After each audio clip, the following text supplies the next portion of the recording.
4 years ago, I had never heard the word. No one else had heard the word.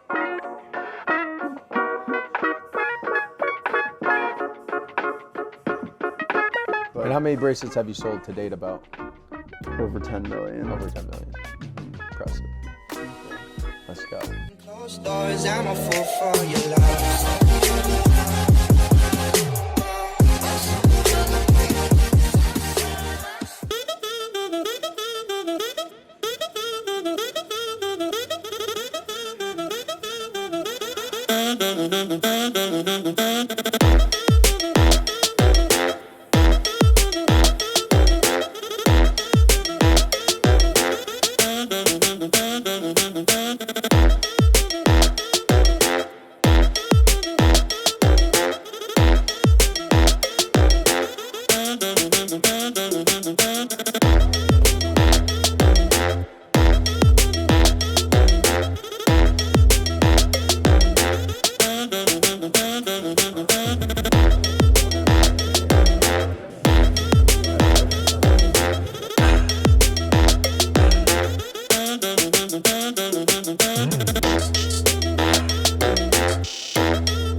Want to see how fast I can go?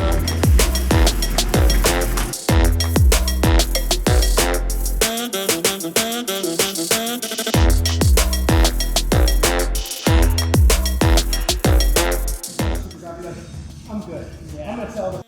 Yeah. I'm gonna sell it because it's worth 20 grand. Come on, 15 seconds. Like, I feel like I've been burning.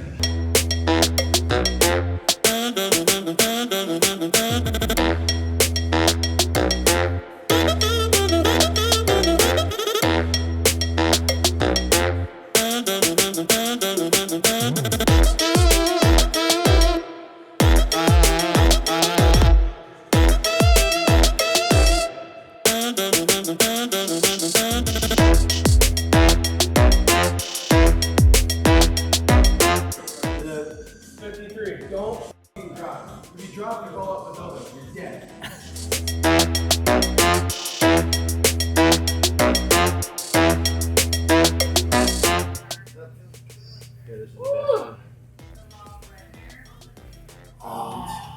Need balance.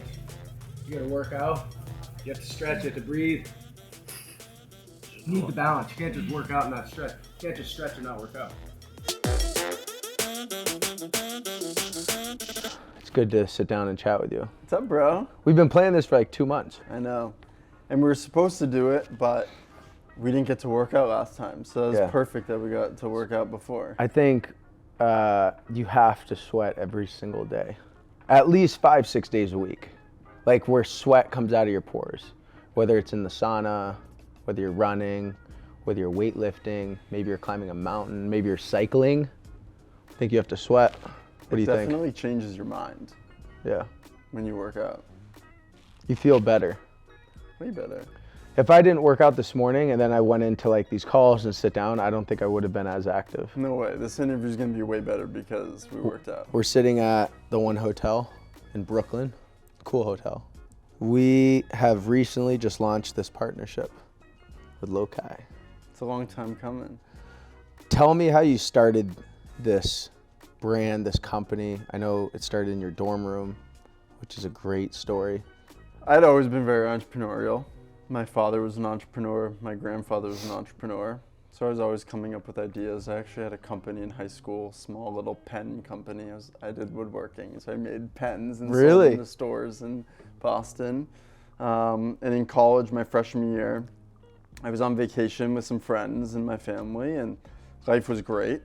But that week, my grandfather was diagnosed with Alzheimer's, and I was very close to him growing up, and that really just brought me to a low. And I was thinking about the highs and lows that I was going through in that moment at the same time. And I was like, how am I like on vacation but also dealing with this low? Yeah. And it got me thinking, and I was like, okay, well, what are the highest and lowest points on Earth? Mount Everest and the Dead Sea. How cool would it be if I took elements from those two places and incorporated them in a product that everyone could wear as a reminder to stay balanced in life, staying humble when you're on top of the world and hopeful when you've hit a low.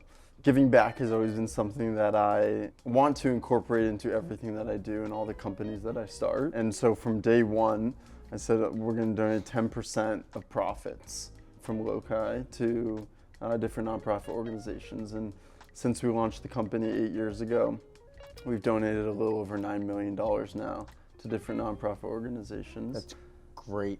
How many trees have been planted? Estimate. Because I know you do a lot of sustainability, trees. I don't want to get the number wrong, but it's a lot. Thousands. It might be in the hundreds of thousands. Really? Yeah. What about, like, are there any other stats? We built 6 schools, 5 breast cancer grants, and Alzheimer's grants. Wow. We funded the NAMI, which is mental health hotline, for a year. We have donated over $1 million to Make-A-Wish Foundation. Which you're on the board of. Which I'm on the board of, yeah, which is an incredible organization. Yeah, it's like one of the, I feel like, most known organizations in the world. That wish that the kids get doesn't just impact them for a moment, it impacts them and their families for their entire lives. It does. Like, I've seen it firsthand, families before a wish and then after. And like, I still text Noah, what's up, Noah? And so back to Lokai. So yeah, I was gonna say, okay, well, how cool would it be if I brought these elements from the highest and lowest points on Earth? And how do you get them, by the way? Like, how do you get the water and how do you get the mud? I'll never forget this. I told my dad the idea for Lokai, and he said, that's a great idea, but everyone has great ideas. Now go execute it. That's the hard part. Yeah. And so I literally bootstrapped it. I was calling any number I could get a hold of in Nepal. Like, I think I called a pizza place in Nepal at one point. Like, wow. And eventually they connected me to this climbing group, which I know we'll get into later. Yeah. I essentially funded, or at first they did it like just to help me, but they're like, who's this crazy kid calling that wants water from Mount Everest? And they helped me like bottle some from Mount Everest Base Camp 2. Now we actually send full expeditions. Oh, you do? To Everest. Yeah, like they don't have any people go with them. It's just the Sherpas, and they collect the water, bring it down. I'll collect some next year. Yeah, there you go. Done. And then the mud from the Dead Sea. They make a lot of beauty products out of mud from the Dead Sea, and so I was able to find a wholesaler. That was pretty simple. Yeah, when I was 19 years old, I like flew over to China and like found a factory. This was super viral for a second. Like, I feel like everyone had like 20 bracelets on there. What was that process of getting it and creating virality, creating a cool brand, creating something that everyone's like, I need that on my wrist? Because I feel like a lot of companies want to be there, and I feel like you did it somewhat quick, and obviously, you know, you had to bootstrap it, you had to, you know, kind of grind through it. But what was like the pivot? What was the turning point where it was like, this is dope, I need one? I think the special thing about Lokai is that the reason why people wear it is the message and story behind it, not the physical bracelets itself. Got it. And we were at right place, right time, a little bit of luck. It was just when Instagram started to get big and people started to authentically tell their story of balance and causes that they cared about and why they wore their Lokai, and it just exploded. And it was organic. Like, and how many bracelets have you sold to date about? Over 10 million. Over 10 million. Impressive. Thanks, bro. Let's go. Elements is a byproduct of Lokai. Yeah. We recently invested in this company. It's good, plant-based adaptogen. I like this one the best, Energy. It's like ginger. What's the concept behind this? Same thing? Lokai is a brand about helping people find balance in their life. It's more of the mental reminder to stay balanced, and we wanted to find a way to bring another product to the market that could authentically help people find balance. Right? We didn't want to just find your balance on a t-shirt and sell it. Like, that doesn't deliver on our promise and our message. And so we did some research and we learned about these new ingredients called adaptogens. 4 years ago, I had never heard the word. No one else had heard the word. Yeah, what is that? And we learned about the power of these plants and how they actually help balance your cortisol levels, which are your stress hormones. You can really feel the functions from them if used in clinically effective levels, which is what we use in all of our products. So you feel the function now, and it's also better for you over time. And yeah, we wanted to launch it within Lokai, but then I quickly realized that the beverage world was completely different than the bracelet world, and so decided to separate them so they're two different entities. Did you take any funds though from Lokai and help fund this? Yeah. Yeah. Of course. Yeah, we incubated Elements inside of Lokai, and there's still about half of our team at Lokai that works on Elements. Oh, that's great. I think one thing that we really wanted to focus on when we formulated these products was making sure that they had the clinically effective levels, so they really worked, but also balancing that with tasting great. Yeah. Because let's be honest, like, unless you're willing to choke down a disgusting drink every day, you're not gonna reap the benefits. And it's of, also just of those not healthy things. Yeah, it's also just not sustainable. You're not when it's kind of goes back to the diet point. It's what we talked about. Yeah, it's like if you can't naturally implement something into your life and you don't genuinely enjoy it, and it passes your taste, your smell, it passes all those senses. But if you can't genuinely enjoy something, it's just like a diet. It's going to be temporary. You're going to do it for a month, 2 months, and be like, oh, I did it, and then you're going to fall off. It needs to be something that's implemented into your life, and it just becomes second nature to you, right? If you can create something and a product where people don't have to think twice and they immediately go onto subscription because they're like, I need this every day. I want this every day. It's good for me. So that's where you win.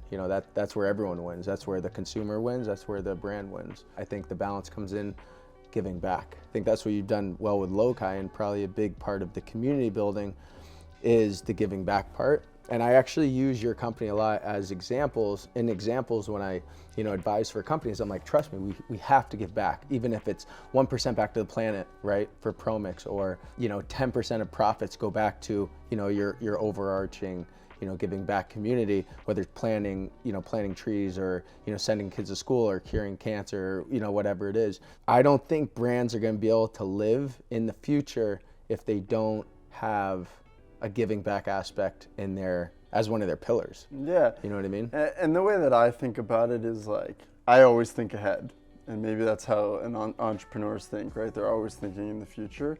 But like, I always think about when I'm on my deathbed and looking back in my life, what am I going to be proud of and what am I going to regret? Giving back will always be something that you will be proud of, and so why not incorporate it into everything you do and all the companies you build, right? You don't need to make money and then give it back later. You can do it all at once. Yeah, I think also the getting $1 million check and giving someone a wish, or granting someone a wish, or giving back, this outweighs that every single time. You feel amazing giving back. I think an honest thing that you and I have probably both experienced as we've both been successful and seen other friends be successful, like, money does not make you happy. No. And some of the most successful financial people that I know are the least happy. Mm-hmm. I think that's where health comes in. Yeah. Finding balance and finding happiness with your own body. It's one thing to love other people, like, I love you, man, but you have to love yourself first. Totally. Right? And I think that comes down to health and how comfortable you are with your body, and really understanding that. And then once you've done that, you can start to love others and start to give back. But I think you have to base it with loving yourself first. Let's talk a little bit about you. I mean, we've gotten to know each other well over the last couple of years now. Something I love about you that I am so jealous is how you're able to balance so many different aspects of your life and do the fitness one to the extreme. I feel that I really started living like 3 years ago, like 3 or 4, like 3 years ago is when there was like a turning point. And it's when I started putting purpose first. When I was 16, it was just a normal day. I'm at driver's ed, and then boom, my friend picks me up, his mom picks me up, and they're like, your dad just passed away. And I'm like, holy shit, like, he just dropped me off at driver's ed, like, what do you mean? And he ended up like jumping in front of a truck. So my whole life went to low point, for sure. It gave me a fire. Like, I never was into drugs. I was never into like, drinking or whatever. I was just like always sports, always super active. It gave me a boost. Like, I could go two directions. I could dread it. I could go the opposite way and go towards the drugs, go towards drinking. You know, I'm a 16-year-old kid, you know, middle of growing up, and you lose like your best friend, your dad, you're like, fuck, I feel bad for me, I'm gonna go cause issues. Or the other direction is, I'm gonna prove everyone wrong and I'm just gonna do this for myself. I wanna be happy. I don't want everyone to have boundaries. That was always on my head. I hate being in school or doing anything and knowing that there's boundaries. It's like the worst feeling. And I think that's probably where the entrepreneur spirit comes in. Like, he was an entrepreneur. I'm definitely, you know, I like doing the entrepreneurial stuff. But for 10 years after that, I didn't even talk about it. Like, people would ask, what's your dad do? Or, you know, are your parents coming? Or, oh, you're not going to see your parents for Thanksgiving or whatever. And like, I never really answered. I'm like, oh, you know, my dad passed away. I never really talked about it. And it actually started impacting my life, my friends, my family. It was just like bottling up. I was like filling this backpack. I sat down with this guy, Johnny, one day, and I just started spilling it all out. Everything that happened that day, everything that, you know, has happened in the past 10 years of my life, and this is 3 years ago. I just let it all out. I was like, phew.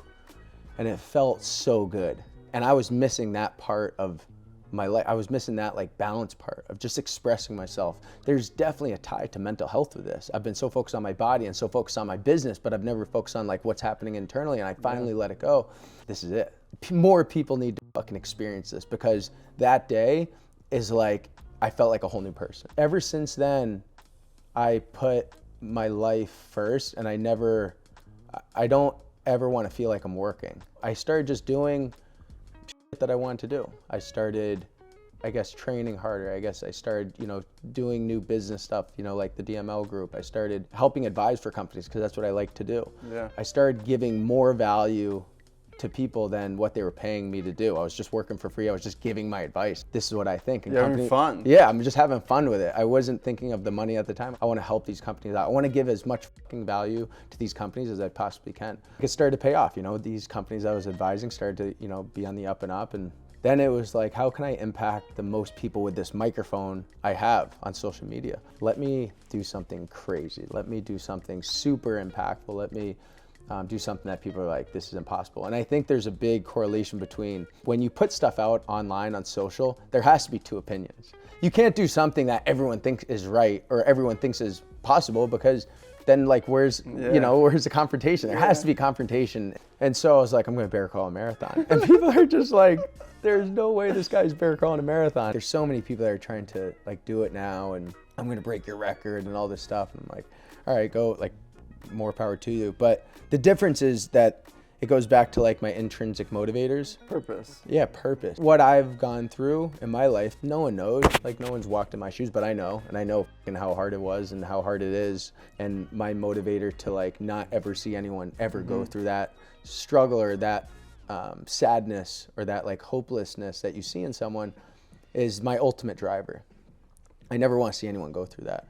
And so that's what was just playing through my head constantly when I was training for the bear crawl. And then you have the extrinsic, where it's like, okay, you know, these companies have sponsored me, or, you know, all these people are watching, or the people saying I can't do it, or you know, the people, it's live streamed, or whatever it is, like all the people watching and the media and the sponsors, like that's the extrinsic. The intrinsic, what's happening, I think that's really powerful. But if you don't have extrinsic and intrinsic, it's really hard for you to overcome, you know, any purpose-driven challenge that you want to do, especially when you go into type 3 fun, which is like borderline death, right? There's 3 types of fun: type 1, type 2, type 3. Type 1 is like, we're having fun doing it, right?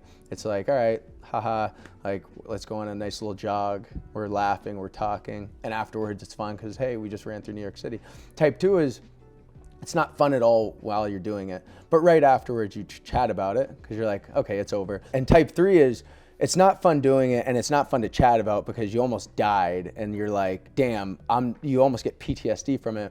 But eventually type 3 turns into type 2, right? Because after a while, after like a year, you're like, all right, at least I didn't die. You know what I mean? And so I think bear crawl, for 3 months, I didn't even want to talk about it. I was just like, I don't even want to think about it. It was just terrible. You're climbing some mountains right now. Climbing mountains.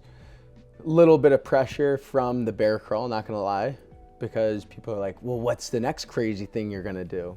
If I can, it kind of goes back to 3 years ago, I don't ever want it to feel like work, but if I can do something for me selfishly, but also that's gonna impact many, then I'm gonna do it. You don't just wake up and you're president, or you don't just wake up and you've sold 10 million bracelets. You don't just you learn, you teach yourself, and everyone in the world is capable of learning. Yeah. Everyone. There's no limit to that. It's whatever limit you put on yourself. If you're like, all right, I don't want to read anymore, I don't want to do more research, or I don't have the time to do it. Everyone can learn, everyone can do it. And if I can learn to climb, and I can learn to be a mountaineer, risk my life and figure it out coming from zero experience, you can teach yourself to train and be healthier, and you can teach yourself to start that business that you've wanted to, or you can teach yourself to not put up with the BS that you deal with at your 9-to-5 job, and you can actually make something of your life and be more purposeful. I love that. That's kind of the idea behind it. And done Kilimanjaro already, Africa, and that was cool because we ended up funding a village. And so we're going to be impacting about 4,000 people with water and solar. And that's incredible. That'll be good. Aconcagua, that was just a nightmare. But we climbed the whole thing in 24 hours. And listen, we talk about balanced self. We talk about with working out and your health and your wellness. We talk about charity and giving back. Have to give back. It's there's no, yeah. And we talk about exploring and travel and learning. Yeah. Which are really the 3 pillars of Lokai. That's what it is. We're together really building this into a membership program where we help people learn to find balance in their life through those 3 things: balanced self, balanced community, and balanced world. And couldn't be happier to have you along the way. I appreciate it. I think it's cool about the membership is how much value you're getting from learning how to live a balanced life.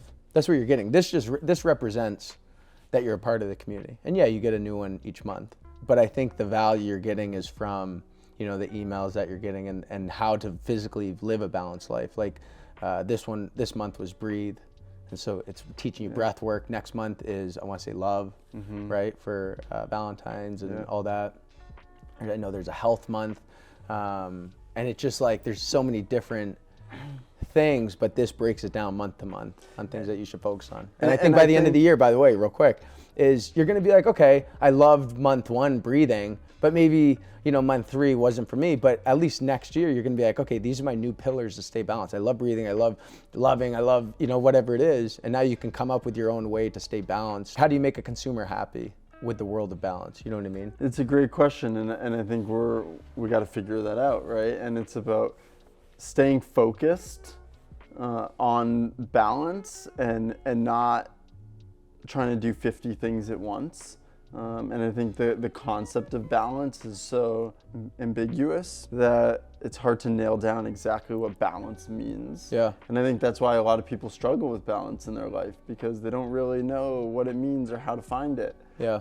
So do you think it varies? If I was to give you a pie chart and I said, hey, how should I stay balanced? Would you know what pie percent consists of each? I think that everyone finds balance in their life in different ways and have different passions. But I do think that there are some general buckets, and what is your pie? Tried to break it down to, which is about balanced self, right? Which is whether it's fitness or everyone should be healthy, but maybe that time that you're an artist that you want to spend painting and you need to do that for an hour or 2 hours a week, right? It's about balanced self. And whatever makes you feel your best. And then giving back, I think that's something that everyone should do, because I think it's so easy to, whether it's with money or it's with your time, or it's just being present and being there for the people you love. It's something that is so easy to give, and you gain so much more. Being on the board of Make-A-Wish, I have gained more from that experience than I have given. It happens when you give, you get. So you think self-giving, community, and then world, travel, learning, exploration, seeing what's out there. I think the world part is so important, really, really important. Yeah. From culturing yourself, learning. I mean, I was just telling you, when I got back from Aconcagua, I literally almost started crying when I landed in America, because I was I'm very lucky, to just have electricity, to have access to a flight. It's your perspective. A country where I'm okay, I feel safe. That alone is tough to find in all parts of the world, right? Obviously, you don't go down some streets in New York City, but you really culture yourself and learn a lot about the world and what's out there when you just travel. I think everyone should take a couple trips a year if they can, at least. Thank you so much No, yeah. for sitting down, talking Thank you. about balance. I appreciate you having me a part of this community. For everyone that has been listening and got to the end, thank you very much. On the Lokai side, you can go to lokai.com and sign up for the membership. And Yep. Elements, you can find Elements of Balance on Amazon, as well as retailers nationally. Let's go. Join the Lokai community for a balanced life, for insights, for better ways for you to stay balanced in your life. Let's go. Let's go. Dude. Easy breezy.